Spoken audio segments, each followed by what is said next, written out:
के हिंदुओं का भव्य विजय हुआ है।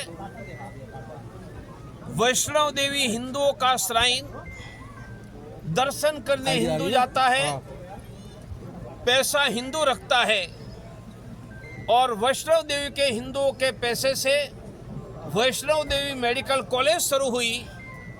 कॉलेज में 50 सीटों में से 42 सीटों पर कश्मीर के मुसलमानों को MBBS का प्रवेश दिया।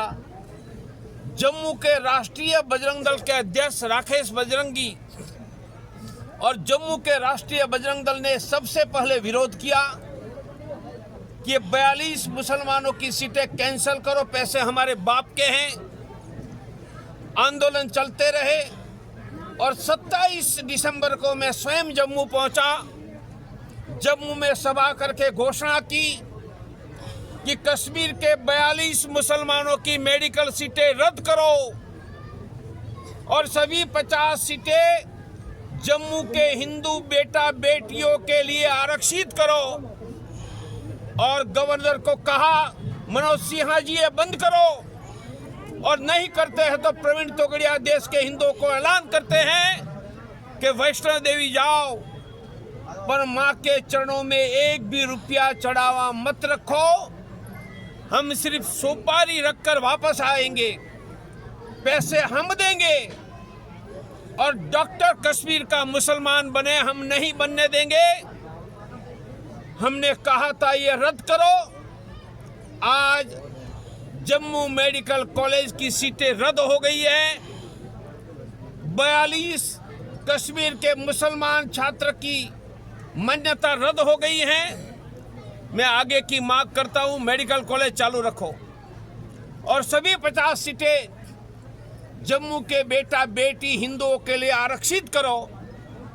इनके लिए जम्मू अंतर्राष्ट्रीय हिंदू परिषद, राष्ट्रीय बजरंग दल, राष्ट्रीय महिला परिषद ओजस्विनी बुलंद आवाज उठाती रहेगी।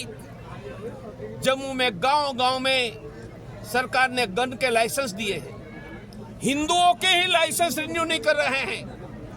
मानिए आतंकवादी आएंगे, गन का लाइसेंस रिन्यू नहीं करेगा, वो मारा जाएगा।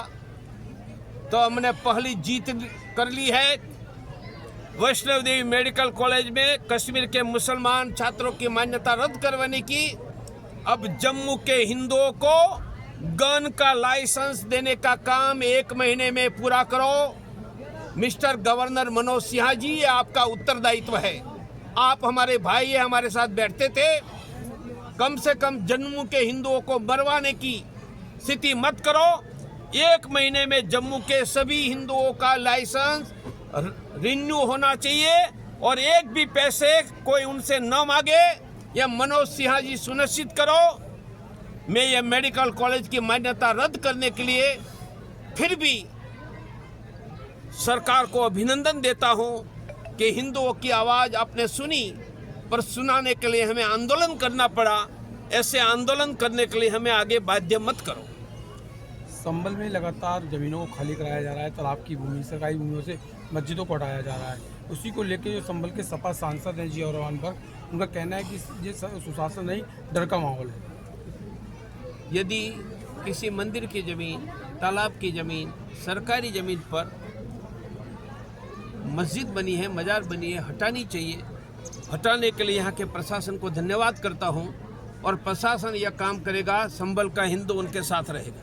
लेकिन सर, जिस तरीके से ये मस्जिद और मदरसों पर पूरा बुलडोजर एक्शन हो रहा है, उसको बहुत लेकर अच्छा है। सांसद के जो है पिता ये कह रहे हैं कि 2027 के लिए बीजेपी अयोध्या बनाने की कोशिश कर रही है। मैं तो बुलडोजर का समर्थक हूँ और मैं कहता हूँ बुलडोजर शांति का प्रतीक है और बुलडोजर पर बैठकर ही हिंदू आगे बढ़ेगा। जिनको बुलडोजर स्वीकार्य नहीं है वो थोड़े दूर चले जाओ, पाकिस्तान थोड़ा नजदीक है। लेकिन क्या 2027 सांसद के पिता ममलुकुर रहमान का कहना है कि बीजेपी के पास कोई मुद्दा नहीं है, संभल को अयोध्या बनाना चाहती है। तो अरे भारत का हर गांव अयोध्या बन रहा है, संभल तो क्या। SIR के बाद में बांग्लादेशियों पर क्या कार्रवाई की जाएगी? SIR ठीक है, उचित है। वह बांग्लादेशियों को मतदाता बनने से रोकेंगे। मैं SIR का खुला स्वागत करता हूँ। मोदी सरकार में हिंदुओं की क्या स्थिति है? बुलडोजर चल रहा है। संभल में योगी सरकार विकास करा रही है, किस तरह देख? बुलडोजर से। संभल में 24 नवंबर 2024 को कोर्ट के आदेश पर श्री हरिहर मंदिर बनाम जामा मस्जिद का सर्वे हुआ, हिंसा हुई। उसके बाद में संभल के 68-19 कूप हैं, उनको जीर्णोद्धार करने का काम योगी सरकार कर रही है। इसलिए योगी जी को धन्यवाद, धन्यवाद, मोदी जी को धन्यवाद, अमित शाह को धन्यवाद। आगे बढ़ो, बुलडोजर लेकर आगे बढ़ो, हम आपके साथ हैं। देश भर में वृद्धाश्रम बने हुए हैं, माता पिता को वृद्धाश्रम में छोड़ के आते हैं बुढ़ापे में, क्या इसके लिए कोई अभियान चलाएंगे आप? जो अपने माता पिता को वृद्धाश्रम में छोड़ने जाएगा, उनका बेटा भी उनको वृद्धाश्रम में छोड़ने जाएगा। अपने घर में रहने हो तो अपने माँ बाप को भी घर में रखो, ऐसा आपका प्रेम टुकड़िया संगठन कह रहा है। तो जी आप कई बार संभल मेरा संगठन यही करेगा कि आपको वृद्धाश्रम में नहीं जाना है तो अपने माँ बाप के घर में रखो। आप कई बार संभल आए हैं। संभल की एक 5 दशक पुरानी मांग है संभल को रेल लाइन के लिए, करवाएंगे ना, वह भी करवाएंगे। सरकार तो सुन नहीं रही है। अरे सरकार तो, हमने श्रीनगर को झुका दिया तो संभल तो क्या होता है। चलो, धन्यवाद, थैंक यू वेरी मच। मेरा नंबर